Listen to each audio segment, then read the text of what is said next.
যদি আজকে তৃণমূল জিতে যেত, এই অভিষেক ব্যানার্জি সম্পর্কে যা যা কথা তারা বলছেন সেগুলো একটাও বলতেন না? না, বলতেন না। কারণ সেটা বলতেন না ভয়ে, আতঙ্কে। কারণ এরা সবাই জানে যে এ হচ্ছে গুন্ডা, এ হচ্ছে সন্ত্রাস, এ হচ্ছে ধর্ষকদের লিডার।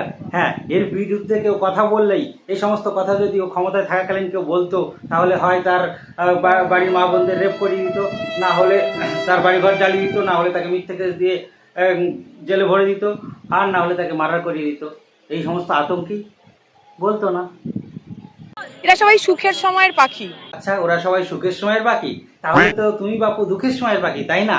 তাহলে তুমি জলদি যাও ওর কাছে, কারণ ওর তো সবকিছু দুঃখে কাতর হয়ে শুকিয়ে নিস্তেজ হয়ে পড়েছে।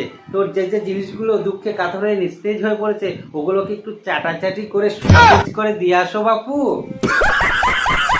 তৃণমূল ক্ষমতায় আসার পর এমন অনেক মানুষ যাদের রাজনীতির সঙ্গে কোনো যোগাযোগ নেই, যারা রাজনীতি বোঝেন না কেউ। ও আচ্ছা, ওরা কেউ রাজনীতি বোঝে না? যত রাজনীতি তুমি বোঝো, তাই না? তো তোমার মতন এত বড় সমাজদার রাজনীতিবিদ থাকতে টিএমসি দলটির এই করুণ পরিণতি কেন হলো?